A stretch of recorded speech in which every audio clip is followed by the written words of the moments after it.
On January 30th, 1976, President Gerald Ford, a man who had never won a presidential election, appointed George H.W. Bush as the 11th director of CIA, a man who, on paper anyways, had never worked for the agency.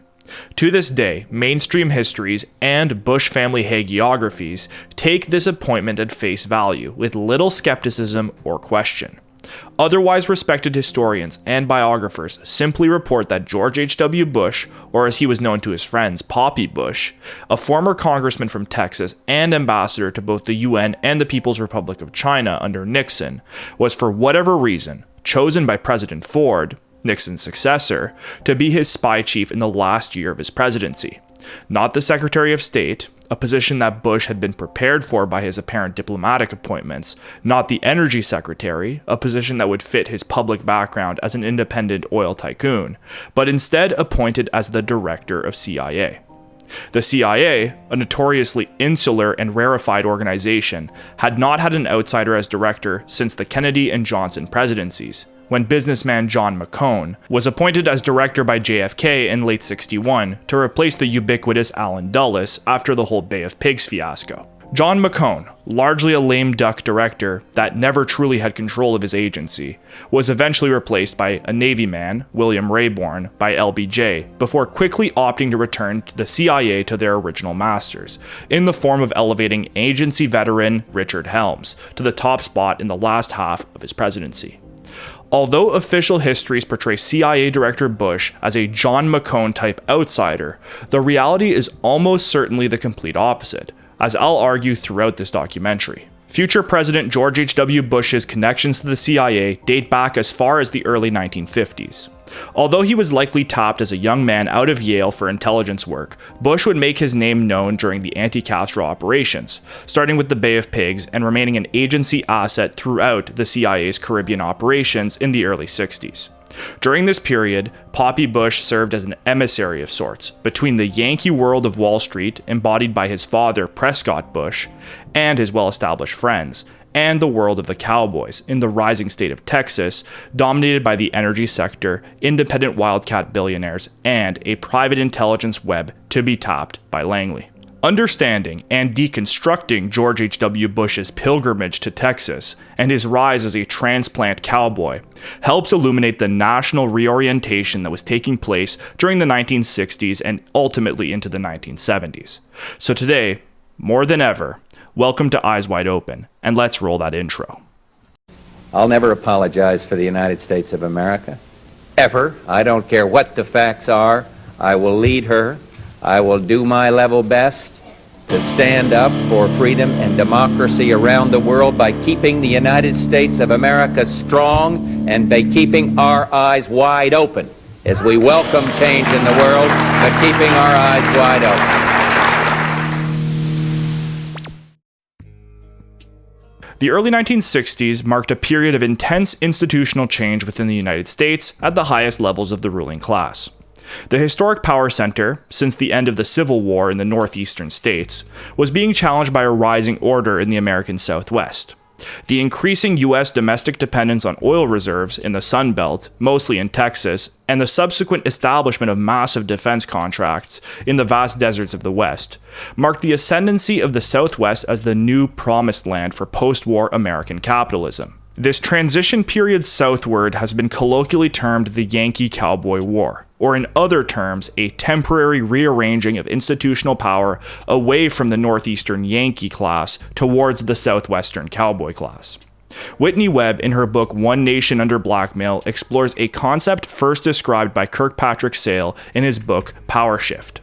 Sale describes a new emerging U.S. power center after World War II, and he calls it the quote-unquote southern rim of the United States. Or as Whitney describes it, quote, southern states, portions of the Midwest, and the Sun Belt, a large expanse that stretched from Florida to California.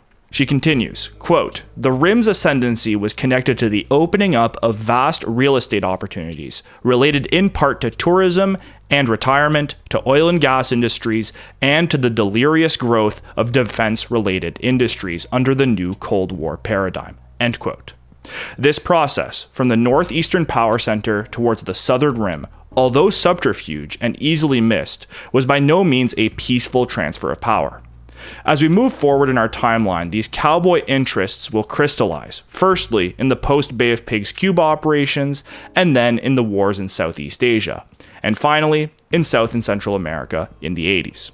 George H.W. Bush, the future quote-unquote outsider director of the CIA, represented a key piece of this reorientation as a Yankee wonder kid posing successfully, albeit, as cowboy royalty. So let's start at the ground floor with the Bush family themselves, because to understand future CIA director and future President George H.W. Bush, we must first look at his father, Connecticut Senator Prescott Bush. Born in Columbus, Ohio in 1895, Prescott Bush came from an old, established Northeastern Anglo-German family that could trace their lineage back to pre-revolutionary America.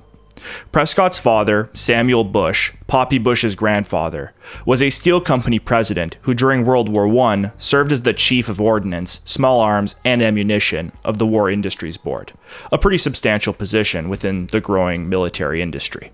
There, Sam Bush helped coordinate steel shipments to major weapons manufacturers during the Great War.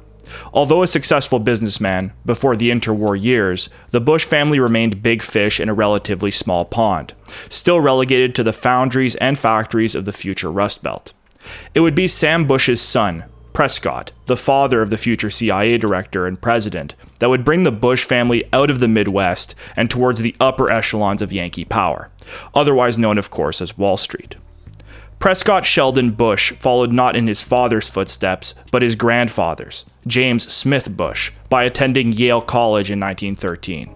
There, Prescott would join the Skull and Bones Society, the oldest and most prestigious of Yale's constellation of secret fraternal orders. Prescott's spy president's son George H.W. and presidential grandson George W. would both later be inducted into the secret club.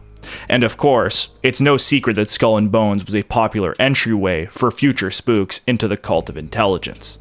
Prescott was instrumental in building not only the Bush family's legacy at Yale, but also the mythology of the Skull and Bones Society itself. He allegedly, according to Bonesman lore anyways, took part in the raiding of Native American hero Geronimo's tomb in Fort Sill, Oklahoma, to steal his skull, which remains the enduring perverse relic of the order to this day.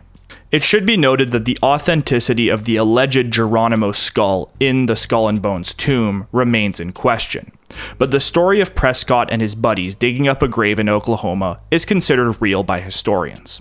Prescott ultimately graduated from Yale in 1918 and served at the very tail end of World War I in an Army artillery unit. By 1919, Prescott was back in America, where he would truly cement the Bush name into the annals of the Northeastern aristocracy. Now, it's no secret that Prescott Bush was considered by some of the old Brahmin families of New York and New England as a somewhat mediocre man whose only accomplishment was in marrying well. Although murmurs of his mediocrity were quickly extinguished by his cunning and indiscriminate abilities as a Wall Street banker, it is undeniable that Prescott Bush married his way into his position in the upper echelons of American capital.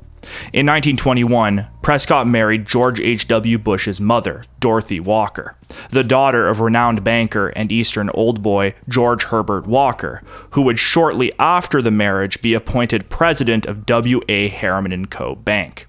Harriman & Co. was, of course, the namesake bank of the Democratic Harriman family, the illustrious railroad tycoons.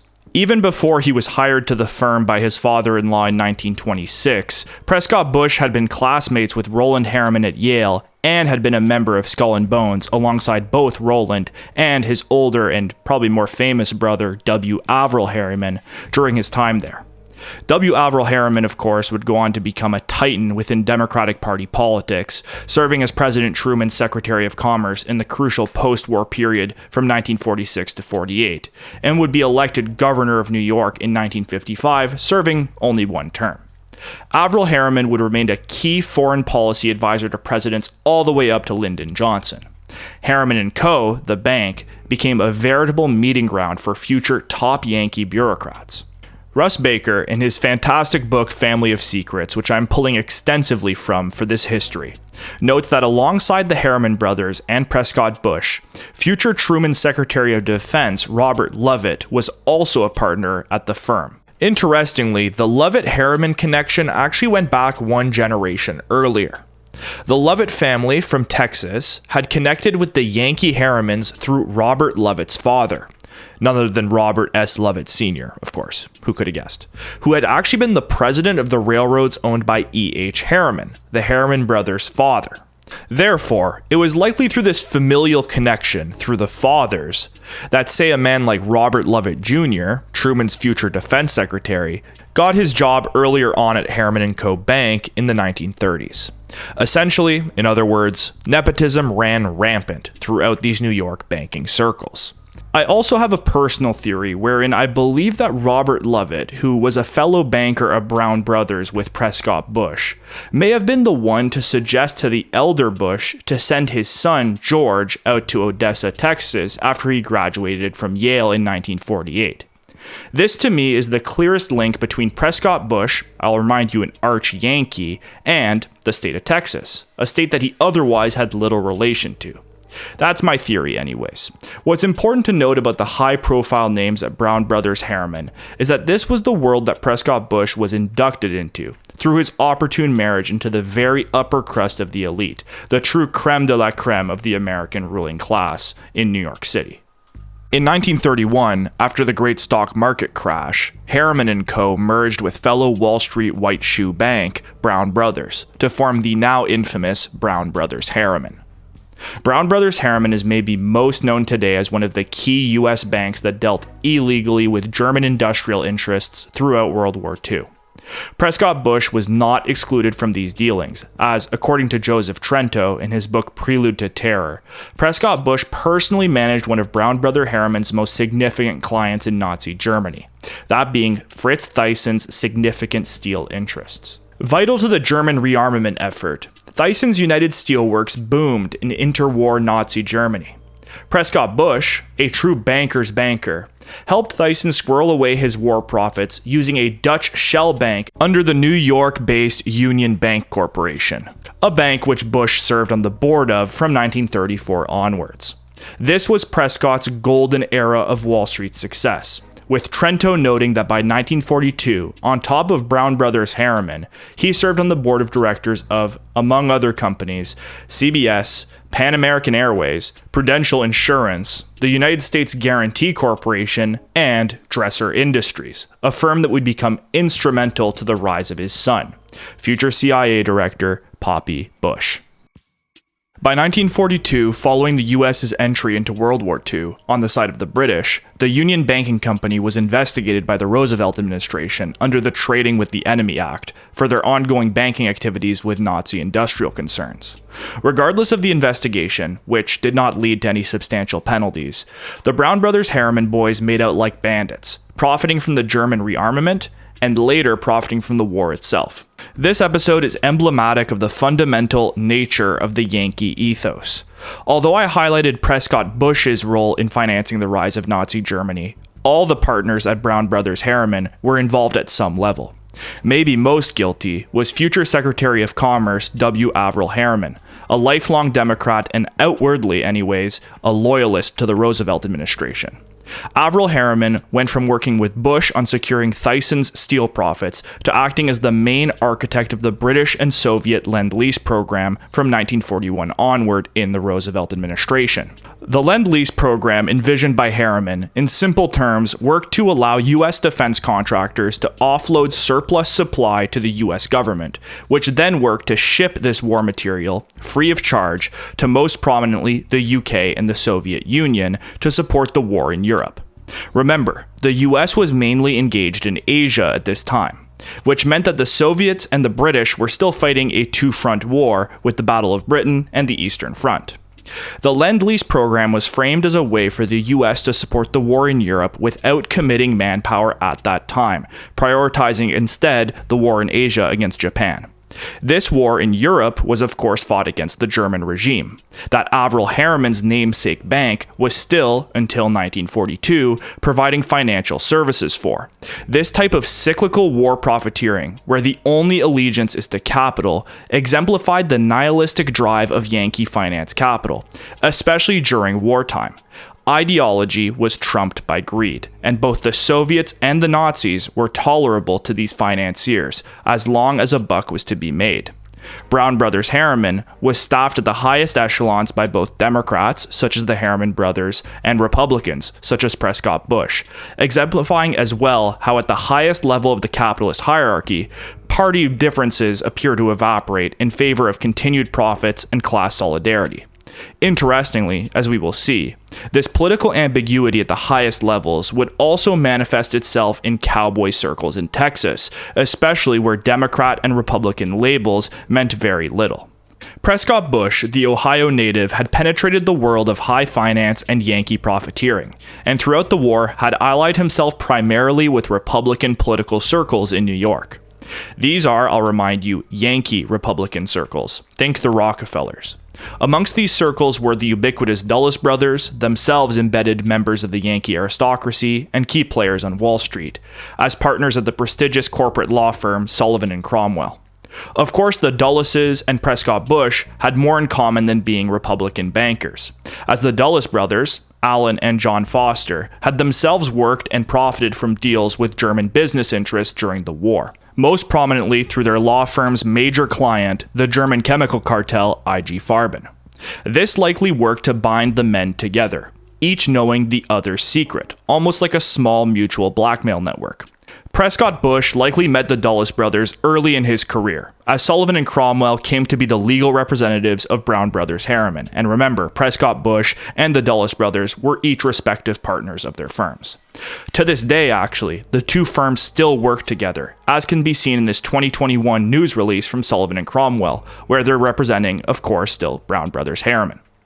Through this connection, the elder Bush, partner at Harriman's, would become acquainted with future CIA Director Allen Dulles, partner at Sullivan and Cromwell. And following the end of World War II, Allen Dulles returned from Switzerland to Sullivan and Cromwell on Wall Street, feeling exasperated. The Office of Strategic Services, the U.S.'s wartime spy agency that Dulles held a high position in, had been abolished by Truman very shortly after the war's end. This left an awkward 2 or so year period between the dissolution of the OSS and the founding of the CIA, where U.S. intelligence was held in limbo. Well, it turned out that Allen Dulles, already a young spy master, set up his own private intelligence agency in post-war Manhattan, keeping the top OSS spooks on the payroll until President Truman formed the CIA in 1947. It turns out that Dulles' private CIA was based not in the offices of Sullivan and Cromwell, but at 44 Wall Street, which happened to be the offices rented by Brown Brothers Harriman and Bush, who, according to Joseph Trento, acted as an unofficial advisor for early CIA money laundering activities that he had significant experience with during the war. Prescott's links to the early CIA network were not confined to only Allen Dulles. He was also close friends with William Pauly, a Pan Am executive, a firm which I will remind you Bush also sat on the board of.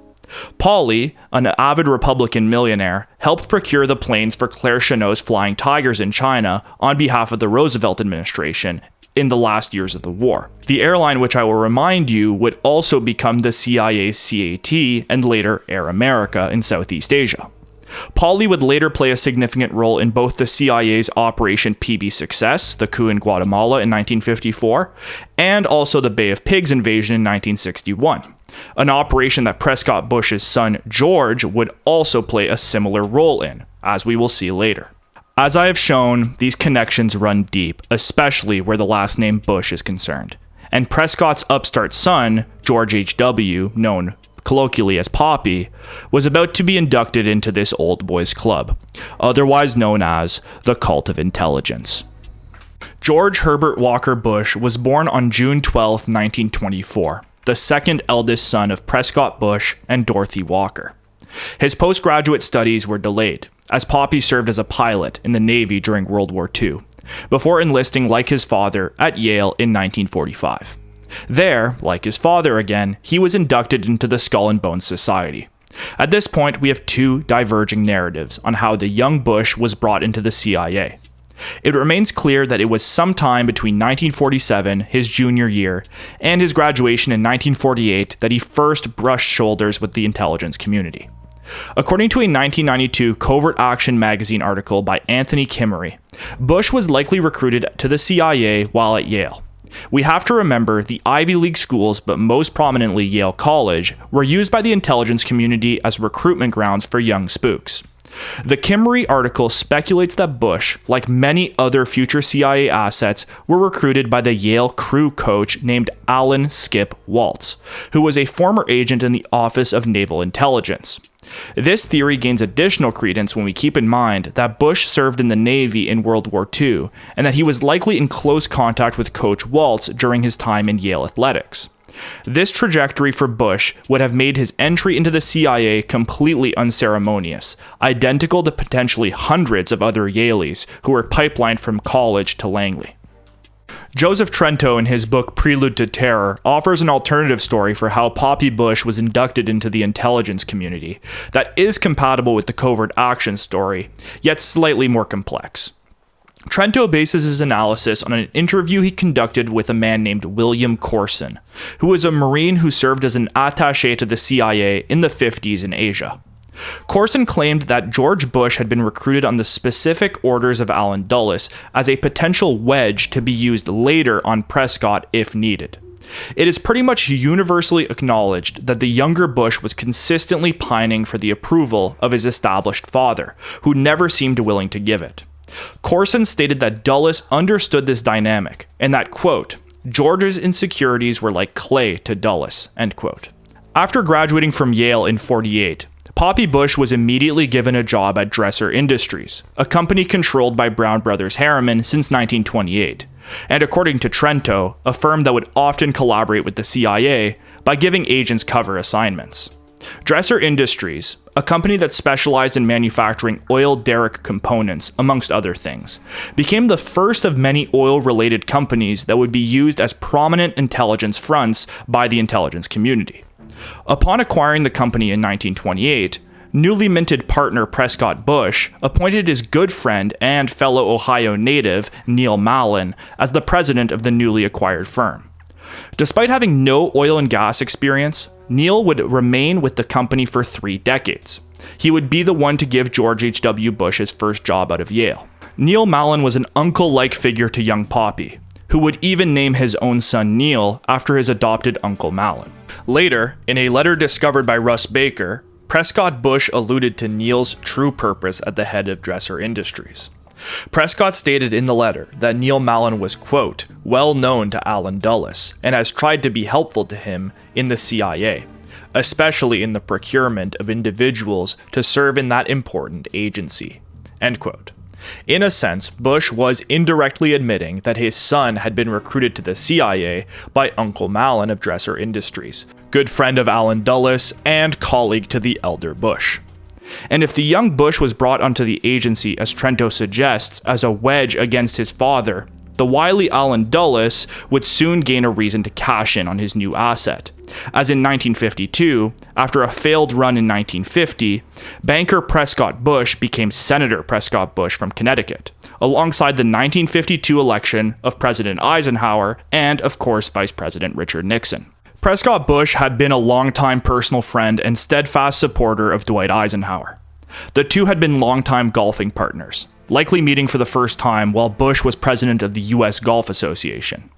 Bush, alongside other Yankee Republicans, such as the Dulles brothers and the Rockefellers, were all instrumental in the Draft Eisenhower movement, which worked to sway Ike to run as a Republican in the 1952 election. These forces, the Bushes, the Dulleses, and the Rockefellers, and the Draft Eisenhower movement more broadly, would help pave the way towards the future interventionist Republican Party.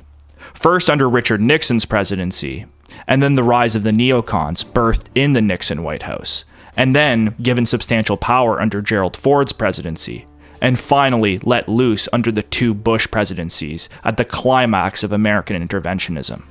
It all started, arguably, with Draft Eisenhower in the early 50s. And of course, Ike and Nixon won the election in 52. The general was undoubtedly a strong candidate and would likely have won regardless of which party he ran for. His running mate, Richard Nixon, acted as the young stalwart attack dog, bringing the McCarthy wing of the Republican Party firmly onto the ticket. Yet their victory could also be equally attributed to the massive financial and influence networks brought along by the draft Eisenhower figures. I should also, in this same vein, mention the Brown brothers Harriman boys' links to Ike's young running mate, the one and only Richard Nixon. Russ Baker in Family of Secrets draws speculative links between the ascent of a young Richard Nixon in the immediate post-war period and the elder Prescott Bush. It is now no longer a secret that Nixon was elevated to the national stage not by the highly public support from the small family-owned businesses of his hometown of Whittier, California, but instead due largely to the institutional support from the East Coast Yankees for his original run.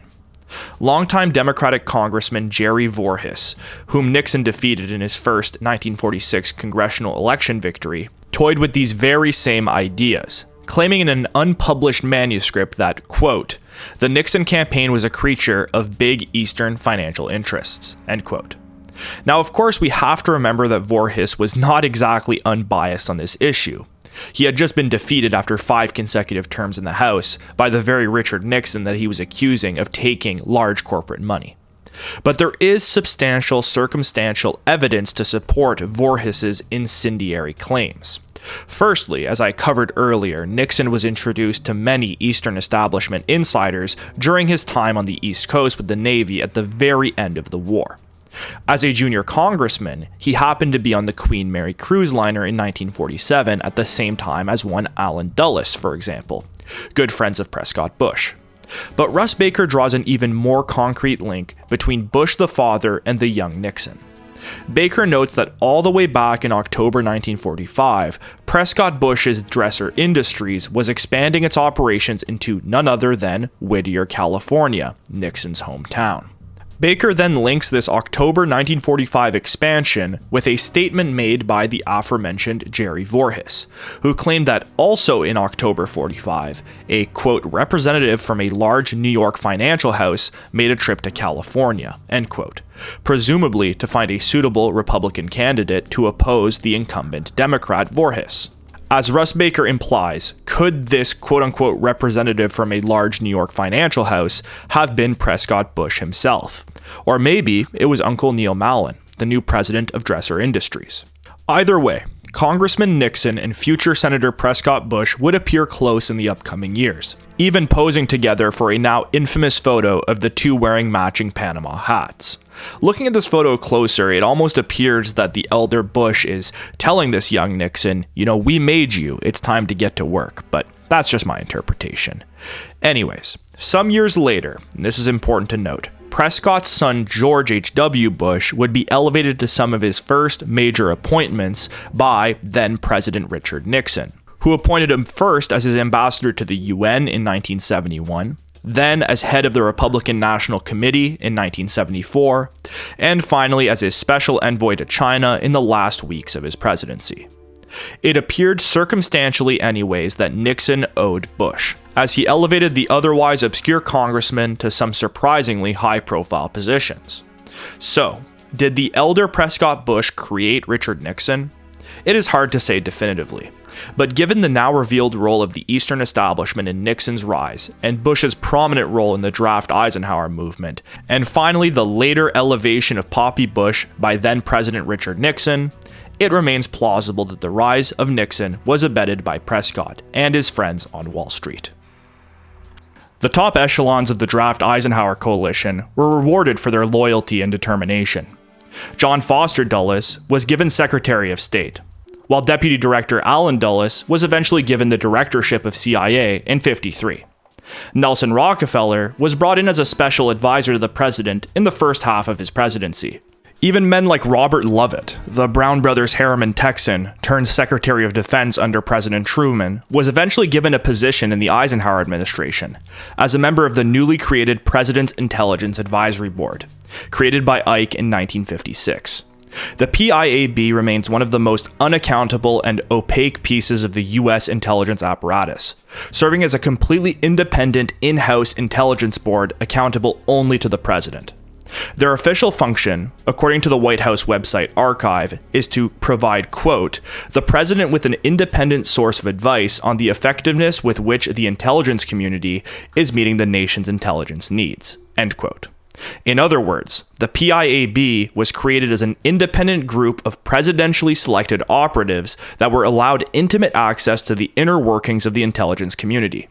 Robert Lovett, Prescott Bush's colleague, was awarded a seat on the very first iteration of this board in 1956. Alongside Lovett on Eisenhower's board, interestingly enough, was the fellow PIAB member Joseph Kennedy, father to JFK and RFK. Much has already been said, including by myself, about JFK potentially being tipped off about the Bay of Pigs invasion planning taking shape at the end of the Eisenhower presidency while he was running for president in 1960 against Nixon. Joseph Kennedy's presence on Ike's President's Intelligence Advisory Board could plausibly have led to the leaking of the Cuban invasion plans to the JFK campaign, as has been speculated by many researchers before. Anyways, this was all a digression, but I promise it was a relevant one. This unelected and uniquely unaccountable body would later be used by future presidents, and maybe most prominently by both Poppy Bush and his son George W., as a largely invisible vehicle to inducting friends and close associates into the intelligence bubble, without going through the cumbersome CIA or Pentagon bureaucracies. An often overlooked body that remains almost completely untraceable to this day. But there is surely significance to these appointments, such as figures like Robert Lovett and Joseph Kennedy, for example. But we'll keep coming back to it, especially in regards to Poppy. And of course, while talking about the Eisenhower years, how could we forget Prescott Bush, one of the old general's most prominent supporters, who of course won a Senate seat of his own in 1952. But this is not where Prescott's good fortunes would end. No, the elder Bush, who I will remind you was a junior senator at the time, was given a seat on the coveted Senate Armed Services Committee, the main body that oversees legislation relating broadly to security, the Department of Defense, and intelligence. From there, he was appointed to the Oversight Subcommittee, the main civilian apparatus that oversees the activities of, amongst many other agencies, the CIA, or in other words, Allen Dulles' fiefdom. I should also note one more interesting connection before moving on. During Prescott's 9 years as a senator and nearly decade serving on the Armed Services Committee, he was mostly serving under the chairman of the committee, Democratic Senator Richard Russell Jr., who chaired the committee from 1951 to 53 and then again from 1955 to 69, before then being appointed to chair the equally prestigious Senate Committee on Appropriations from 1969 to 71. Now, I bring up Senator Russell here, who I must note was an early supporter and ally to Senator Lyndon Johnson from Texas, because he would reemerge in 1964 as one of the members of the Johnson-convened Warren Commission, which was the official investigation and cover-up of the murder of JFK. Interesting with this context to note Richard Russell's working relationship with Prescott Bush, a close friend to future fellow Warren Commission member Allen Dulles, and father to future CIA Director Poppy Bush. And since we're on the subject of the Warren Commission, I'd be remiss if I did not mention that Congressman and future President Gerald Ford also served on the Warren Commission, and I will remind you, of course, that President Gerald Ford was the one to elevate Poppy to the CIA directorship during his presidency in 1976. In summary, the connections between Poppy Bush and the investigation of JFK's murder are numerous and wide-reaching. But for now, we need to return to his father, Prescott Bush. And it goes without saying that the elder Bush's role on the Senate Armed Services Committee put him at the highest echelons of power, and represented his peak in political influence. If we assume that Allen Dulles had recruited Prescott's son George in the preceding years, it was time for Dulles to cash in on his retainer, now that Prescott was holding the levers of power over his coveted spy agency. Of course, Prescott Bush and Allen Dulles were largely aligned ideologically, but the spymaster knew that additional control never hurt. On April 10, 1953, only 2 months after taking the head job at the agency, Allen Dulles convened a meeting with Neil Mallon, the president of Dresser Industries, and his star new recruit, one George H.W. Bush, to discuss a quote-unquote pilot project in the Caribbean. Coincidentally, or maybe not so coincidentally, a couple of weeks earlier, the young George Bush and partners would found Zapata Petroleum in Midland, Texas. He was 29 years old and had no previous experience in oil exploitation. Thank you all as always for watching, and if you are watching this on the day of the release in 2024, Merry Christmas, if you do celebrate. Otherwise, I hope that you are spending today with family and loved ones in peace and happiness. Please, if you enjoyed today's video, leave a like and a comment down below, letting me know what you thought, and, as I always say, it helps a lot with the algorithm. The video you watched today first aired to my Patreon subscribers on October 9, 2024. I would not have been able to dedicate the time and effort away from friends and family producing this video without their generous support. Patreon supporters get all the videos from the upcoming season early, before they premiere here on YouTube. On screen now are the names of my producer tier patrons. As you know, when you watch Eyes Wide Open on YouTube, it is always ad-free. I do not make any money off of YouTube ads, which allows me to say what I want and not worry about keeping my content within the confines of YouTube's stringent monetization policy. That said, I am completely dependent on individual support to do the work that I do. So to Patreon supporters, more than ever today, thank you. So that's it, folks. That was Season 2 of Eyes Wide Open. Although we are done with the weekly uploads for now, I do have more in store for you in the first months of 2025 here on YouTube. I do hope to upload the 2 remaining parts of the Bush series sometime soon, but the release dates will remain a surprise. Although I do expect that they will come out in the first quarter of this upcoming year. It shouldn't be too much longer. So I guess as one final word, thank you all for watching all these Season 2 videos. It really means a lot, and all of your positive and negative feedback has been really valuable. I will take this opportunity though to ask one final time for you to all leave down below what your favorite video of this season was. Maybe as well, is there anything you'd like me to cover in the future, or what are you most excited about coming up in Season 3? I always value your feedback. So as always, thank you for watching. I hope you have a great end of your 2024 year if you're watching this presently. And remember to always keep your eyes wide open. Take care.